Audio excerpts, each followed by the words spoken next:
Welcome to On the Edge with April Mahoney Brains. Here, this is the spot where the conversation is pointed, the guests are sharp, and the responses are never dull. Welcome home, Brains. There's only one requirement to hang out on the edge, is that you open your big brain and close your small mind. Did you bring your thinking caps? It's time to put them on, because the conversation starts now.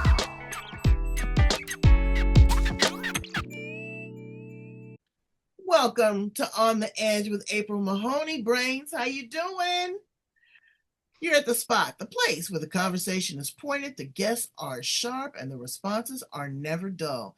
Today we're going to visit with a mystery writer. Oh yes, Sharon Michalove.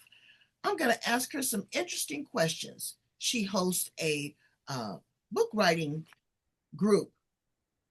What does that look like? How do you create a mystery? What's the thought process? How do you follow through with your characters on a whodunit? I'm excited about this because I like mysteries. I just came from a murder mystery event, which was pretty interesting, but just how they put all of that together, the process of writing, and also her wonderful books. So let's welcome her to the show. How are you, Sharon? Well, thanks so much for having me, and I'm great. Well, good. So tell my brains a little bit about you before you started writing and how you show up in the world. Okay. Well, I've always wanted to write, as most writers will tell you. I started reading when I was reading by myself when I was 4 years old. Wow. Before that, my mom read to me. I was the only child for the first 4 years, and my mom read to me all the time. And then when I was four, she stopped reading to me, and I started reading on my own. And so years later, in my 30s, I said to her, "So when Rich, the brother closest to me in age, was born, that's why you stopped reading to me?" And she looked at me and she goes, "No, you could read on your own by then. I didn't need Oh, to read to you anymore." And I was like, "Oh, okay." I wasn't being rejected for the newest kid. Tells you how secure writers are in their lives. So I did some writing in school. When I was in high school, I decided, even though I had wanted to be a novelist, I was going to write poetry, because you know how we all are at the age of 15 or so. We're filled with angst and we just want to write angry poems. And I did that. And then I tried publishing them. And of course, unlike today when you can go to all these little online zines and have people publish your poetry, no, you couldn't really do that. You had to send them out. I sent them to. And I was very ambitious. Saturday Review, New Yorker, Poetry Magazine, right? I got rejected by everybody. So then I took a whole lot of poems that I wrote and I sent them to my cousin who worked for Random House. And I said, "Hi, I'm writing poems." This was my mom's cousin. I'd really like to get it published. He was very nice. He said, well, this is a really interesting collection, but we don't just publish unpublished poets collections. You need mm, to have your poems published, and then once you're well known as a poet, then we collect them all together and we publish them as a book. I was 16 years old at that wow. point. But then I wasn't so angry anymore, so I stopped writing poetry. I got to college. I wrote a couple of short stories that I never did anything with. They were just assignments for class. But I was a history major and I was planning to be a high school teacher. And I started having to write things for history. And I didn't have any time to write anything other than my papers for classes. So that's what I wrote. And then I went on to get a master's in library science. I wasn't really writing then. Well, I wrote papers for that too. Um, and eventually I started working in the history department. I started taking more graduate courses. I eventually got a doctorate, and I have 4 degrees. Wow. And yeah, You and got more degrees than a thermometer. yeah. Yeah, I have two master's degrees because I got a master's in history after I got my library degree, and then I got a PhD. So, but I was working in the history department and I was doing some teaching and stuff. So everything I was writing was history.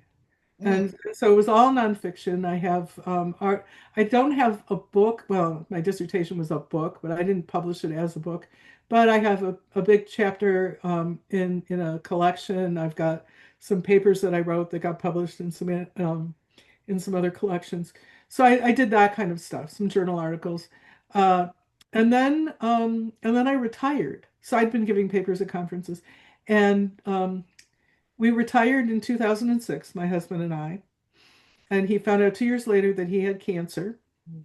And he unfortunately, although he had prostate cancer, so a lot of people said, oh, well, no big deal, prostate cancer, right? Men live a long time with prostate cancer. Well, my husband lived 5 years. And by that time, I'd already tried writing a mystery novel about 5 times. Totally unsuccessful. I couldn't get past 2 chapters. Trying to figure out clues, all those things was just terrible for me. I just couldn't do it. So then after my husband died, I remodeled the house because I was going to stay there. I lived in Champaign, Illinois, which is a medium-sized college town in the middle of the state. And after a couple of years, I decided that I was getting older. Even though I had lots of friends down there, my family was up in Chicago, or at least one of my brothers and his family. And so I decided to move. So I moved up to Chicago in 2017. My husband died in 2013. And and I thought, well, now I need to make friends because even though I grew up here, I don't know very many people here anymore. So one of the things I did was I joined a group called Just Right Chicago. And I thought, I'm going to give it one more try, one more chance to see if I can make it happen. So I joined that and I started writing every week in coffee houses with other writers. We all wrote different kinds of things. But I also didn't, still, even though I'd been reading my entire life and I read a book a day for years, I couldn't figure out how to really plot out a book and put it together.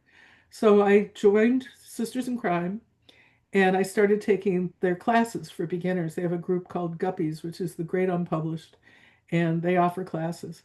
I took a plotting class, I took a character building class, I took all these other classes.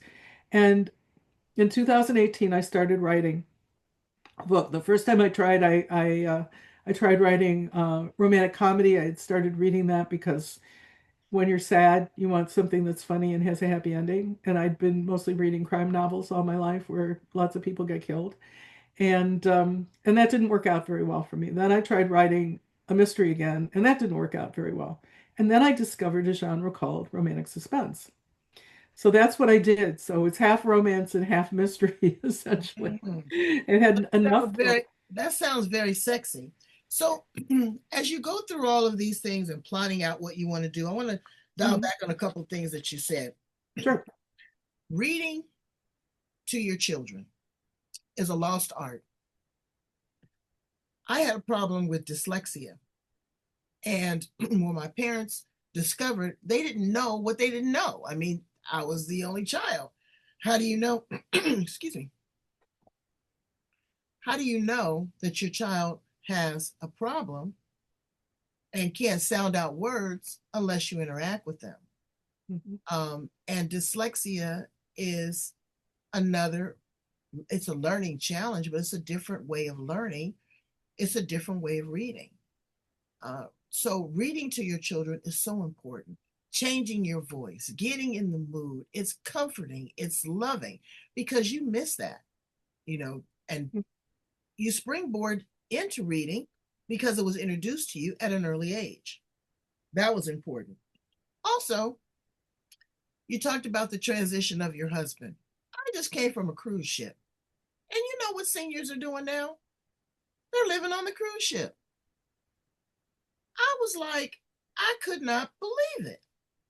They don't want to go to a retirement home or somewhere where a lot of people there are in maybe a worse condition, but they want their meals taken care of. They want to make friends. They want to travel. And on this cruise ship with these seniors was a writing group. So it was another way of engaging, getting to know people. The third thing that you said is that you joined Sisters in Crime. Get out, brains, and enjoy what is out there and learn from other individuals. That's a great way to learn how to plot a story, how to follow and develop characters, because that's not easy. I want to ask you a little bit about that. Sure. When it comes to developing a character, where do you go in your mind? How do you pick a name for your character? Well, it's really fun. it's really funny because I usually come up with characters and setting first before plot. Mm. So my first two characters were Max Grant and Chris Taylor, and actually Chris had a different name to start with, and I had to change her first name because I had two characters whose names both started with M, and one of the things you try not to do is have two characters who have names that are too close together because it makes it hard for the reader to disentangle. Well, it makes it hard for the writer too to keep track of Oh who's who. yeah, yeah. No, it's true. So anyway, I knew some things about them. Um, because it just came to me. So Cress is a writer. She writes historical fiction. She has a PhD in history. She was fascinated with England and she got her doctorate at Oxford. All things that I would have liked, right? But she was from Chicago. She was not British. And he was somebody who was a Scot, but he'd been brought up he'd always gone to all these English public schools. So he was very English in a lot of ways. He sounds very English. Um, but he always wanted to be a spy. And so he became a spy with MI6. When we meet him, he's already retired from MI6. My characters are older. That's something I wouldn't have done in my 30s, but as you pointed out earlier, I'm in my 70s now. It's hard for me to write 20-year-olds. Mhm. So my characters are in their 40s. Uh, I thought about writing characters that were in their 60s, and I thought, not for a romance because it's hard enough to get people to read older characters. I Right, don't right, get right, them to right. read that much older And characters. I don't know why they don't think that people of a particular age can still fall in love and be romantic. Well, yeah. In fact, I did write a romantic well, kind of a little bit of a mystery, but mostly a romantic short story where my characters are in their 70s. But that's okay. I didn't do that right away. So anyway, I knew those things about them, and I knew that when he'd retired from MI6 under difficult circumstances, he got a job with a cybersecurity company in Chicago. So then I needed to fix this kind of came out of my romance period. I needed to have some way for the two of them to get together.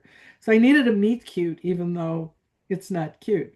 Um, so when she was at Oxford as a graduate student, and he was there as a undergrad. He's 5 years younger than she is. Hmm. Hmm. And she's there. It's her first day of meeting her tutor, and she's running late, so she borrows a bicycle from her flatmate. And Cress is 5'2", and her flatmate is more like 5'10". But she Mm. borrows the bicycle anyway. Now the bicycle is too big for her, so she's riding down this cobblestone street in Oxford on this bicycle that's too big for her. And these two guys are strolling down the street, not paying any attention. And she runs into one of them and knocks him down. So they have about a 5-minute interaction. And the 5-minute interaction, he is absolutely mesmerized by her hazel eyes, Mm. and he can't forget her. And all she wants to do, she's very shy, is to escape. She just wants to get on her bike and ride away. She doesn't want to have anything to do with this. And his cousin, who he's with, is being very obnoxious about the fact that she does this, that she's an American, all these things. So 20 years later, which is when the book starts, he is in Chicago and he sees her on a television morning show talking about her book. Mm. This is a woman that he hasn't seen since, but has been in the back of his mind for 20 years, and she's going to Wow. be doing a book signing. Um, this was not the way my book started out to begin with.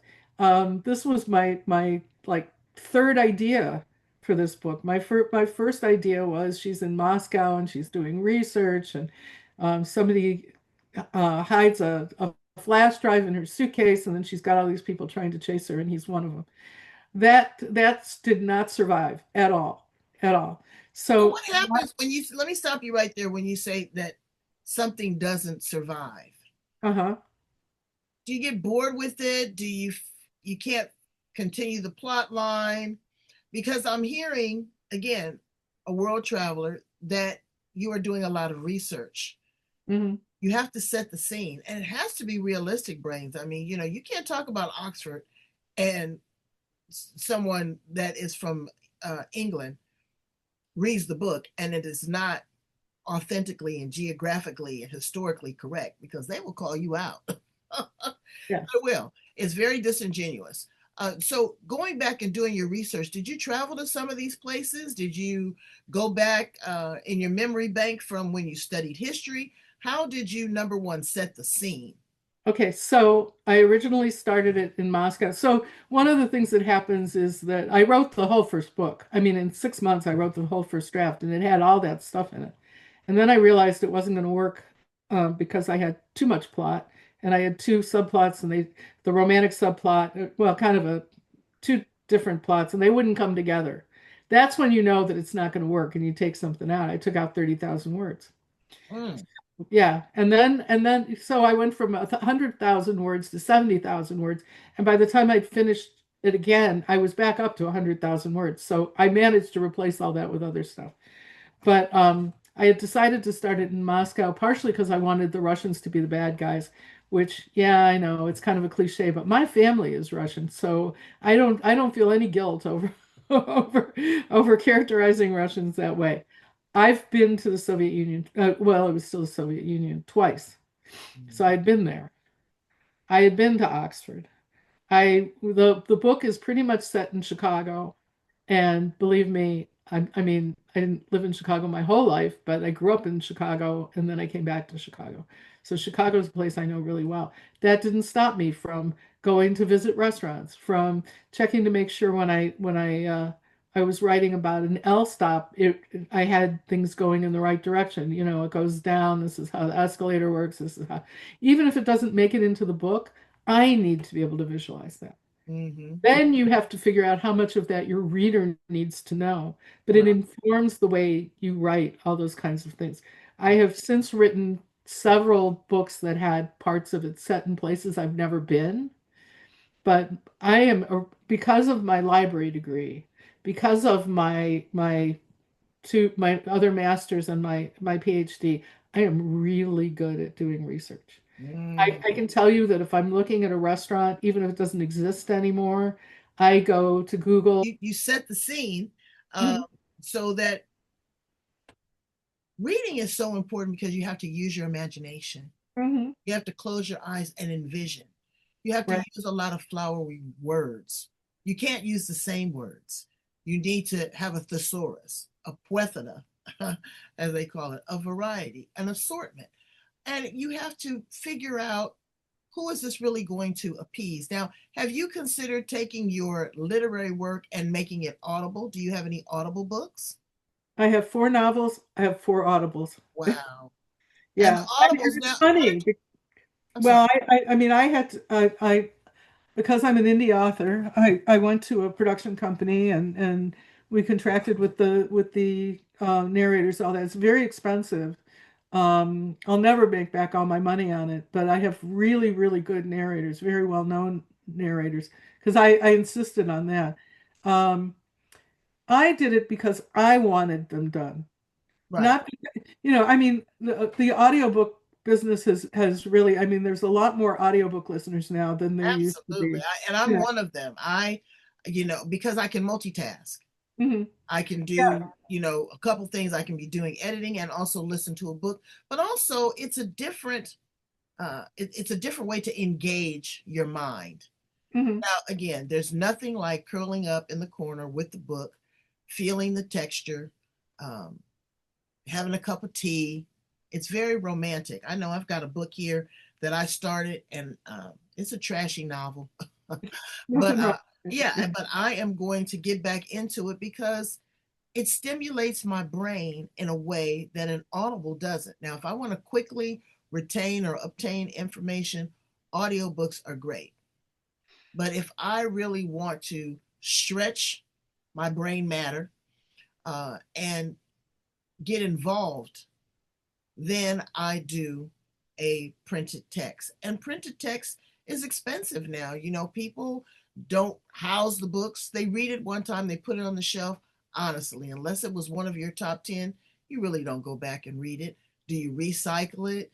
Do you share it? Do you read to children? All of these things are very important when you have text. Now, when you're in your writing group, and Hmm. you have a concept, you have your first 3 or 4 chapters, you share this with your group. Do you exchange and then critique one another as a, you know, as a critique or as an editing? What happens inside of the group? Okay, so I have a couple of different iterations of the groups that I work with. So I have groups that I write with. So we get together. I have a group in Chicago. I have a group in Wisconsin. I have a group in Montreal. I have a group that's Midwest Mystery Writers of America Midwest. We cover 13 states. So we just get together and write. That's all we do. So some of them we write for 40 minutes and then we take a break and then we write for 40 minutes. Some of them it's 30, 30, 30. With my Chicago group and my Wisconsin group, it's an hour and a half. But we just write. We talk at the beginning about writing, then we talk at the end about writing. We don't read each other's stuff, nothing like that. Then I have my critique group. There's 5 of us in our critique group. And so we give each other our stuff to read. And then we get back together and we meet. All of these meetings are on Zoom because we're not all in the same spot. And we'll do one person at a time. So like last week we did the first half of a book I'm writing called Murder at the Great Jane Austen Cook-Off. And so my 4 partners all read it and they all had comments. Now we know each other really well. We've been meeting for quite a while. So we don't have to start out by saying, "Oh, this was wonderful," but we just say, "Okay, so I had a problem with this, and I thought this was interesting. I thought you could have done more with this." I couldn't tell how old your characters were, so my 2 characters are in their 40s, and they thought that he was in his 40s and she was like 23, and they're like, "Don't you think that this is kind of a big age gap?" And I'm like, Right? "Age gap?" And they're like, Because it "Well, has to make sense. It right." definitely has to make sense. It's got to have a flow. And that's why it's so important to have an editor. Brains, an editor is not just one that's going to dot your I's and cross your T's and put in your commas. They're going to make sure that there's a flow, that there's a synchronicity, that you don't change the names of your characters, that it keeps their interest. An editor Mhm. is so important. A lot of people fall short. Oh, I've edited myself. Well, I did that with my book. I tried to do it myself. It didn't fare out very well because when I gave it to a couple friends to read it, they Mhm. found errors in it. Mhm. And when people are looking at your printed word, that's your credibility right there. They're looking at that. So you want to be sure that you make the investment. If you don't want to go with a traditional publisher, I get that. But if you are self publishing, still produce your best, spend the money to get proper editing. What I'd like for you to do is read us an excerpt from one of your books. Sure, I would be happy to do that. And the book is At the Crossroads. It's the second in my Global Security Unlimited book. Okay. Okay, so anyway, it's the second in the series. I got a writing prompt yesterday. I on Instagram, I kind of am part of this group called Writer Friends Challenge. And so every day I get a prompt for something to challenge me that I have to put up as kind of a social media thing on Instagram. So yesterday it was um, it was, have you written something that is based on something in your own life? So this scene is originally based on something that happened in my own life when I was learning how to drive in driver's ed. So this is the 1960s that it happened to me, but this, of course, is taking place later. And my main character is Cress. This is her scene. I won't read all of it because it's over 3,000 words long. We won't have that. At the time, and Cress has lived in Chicago all her life. She doesn't know how to drive. She's never cared to learn how to drive. She doesn't like cars. She takes public transportation anywhere. But right now, they're visiting Max's family in the Highlands of Scotland. At the time for my driving lesson, Max pulls a fancy sports car out of the garage behind the house. Is this the car I'll be learning on? Max leans his head back against the custom leather seat with a small smile. Definitely not. We'll use the estate rover. If you decide you love driving, I might let you drive one of the sports cars some other time. I stick out my tongue like a 6-year-old, and he runs a finger over it. We've turned onto a gravel road near a stone building with a long rectangular paved strip. Max tells me that the structure has been converted into a hangar where Brian, that's his father, houses his two World War I era planes. The strip used to be a driveway, but was lengthened into a runway. Once we're past the makeshift airstrip, we jolt a bit farther to a large paved area of concrete in which can only be called a parking lot on the Grant House estate. It's anchored by a huge corrugated iron shed. That's where we store most of the cars and all of the maintenance equipment, Max tells me, pulling up next to the double doors. The rover's in here. I managed to maneuver out of the low-slung vehicle and sigh, watching Max pull the big wagon out and position it facing toward the road. It's old but reliable. We'll start with the basics, he says. Then you can practice driving around the lot before we take it on the road. I get in the driver's side and wait for him to come around and sit in the passenger seat to explain how the pedals and gears work. Now, an hour later, he says, for at least the 100th time, let the clutch up slowly until you feel it catch. I push back against the frustration, check the gear shift to make sure it's in neutral, press down on the clutch, and turn the key. Press on the brake with your right foot and shift into first. Max's voice is soft and warm. By now, I would think he'd be screaming at me or giving up. He looks down at my feet, which are pressed against the two pedals. My hand grasps the bulb of the gear shift so hard my fingers blanch. The other clings to the wheel as if it's a life preserver. Relax. He strokes his thumb against my neck, under my ear, and I shiver. Not a good idea, I snap, pulling away slightly. Can't move much when you're belted in. He takes a deep breath. Lift your foot off the brake. I grit my teeth as he goes on. Now gently let up on the clutch. We roll forward slightly and I squeak. This has happened every time. I grunt in disgust. Press gently on the accelerator. I move my foot from where it hovers over the brake and start pressing gently. Keep slowly letting up on the clutch until it catches. And that's the sticking point. I never feel it catch. Frowning, I push on the accelerator and let up on the clutch. But again, I stall the engine. I'm not meant to be a driver. I put the car back into neutral, push open the door, and scramble out. Max sits on the passenger side and smiles at me. Wow. Unlike me, she does eventually get it to go forward. I stalled. We were practicing. It was our one day of trying to learn how to drive stick shift, and she and we were driving a big Rambler station wagon. And when it was my turn, my driving partner was able to make it work. Um, I stalled the car out 3 times and flooded the engine in Oh, front oh of my the God. school. Oh my And then God. my teacher got it on the driver's side and drove it back into the school parking lot.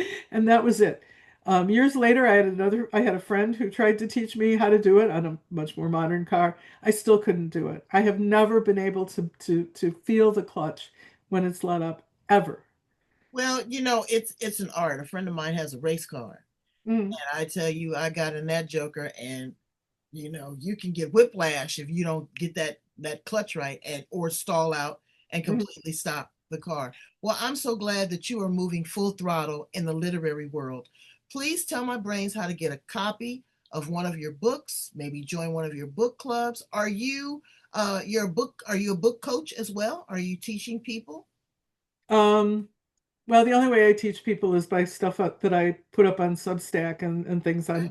on my writing process and that kind of thing. I was a teacher.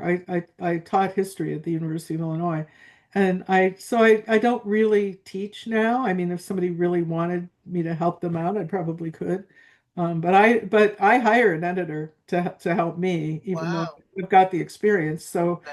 Um, if people want to buy my books, they can get them on Amazon. If they want to buy a paper copy of the book, they can go to any bookstore and order it. One of the things about being an indie author is you're not automatically on the shelves anywhere. They can go to Audible if they want to, if they want to be able to download the audio books. And if they know Audible narrators, Jason Clark narrates that particular book and the other two books in the series.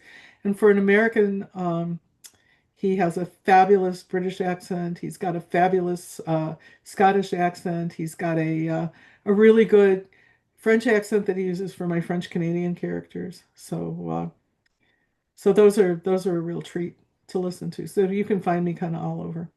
Okay, well, we're definitely going to look for you. Brains, it's a process to writing a book. You got to have the idea. I get it. But where you start is with the basic premise, and that's just to write. Everybody has a book inside of them. Really go back, go through your journals, talk to people, use your imagination, stimulate your growth because it's fun and you would be surprised. One of Sharon's books may turn out to be a Netflix miniseries.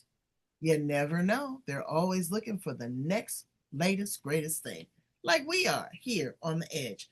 Go in, love, like, share, and subscribe. We're going to put all of Sharon's information at the back of the interview, and we're going to keep up with her to see exactly what she's doing because she's a real page turner. Thanks so much, Sharon, for being on the show with us. I appreciate you and have a great day. Thank you for having me. It was great. Bye, Brains.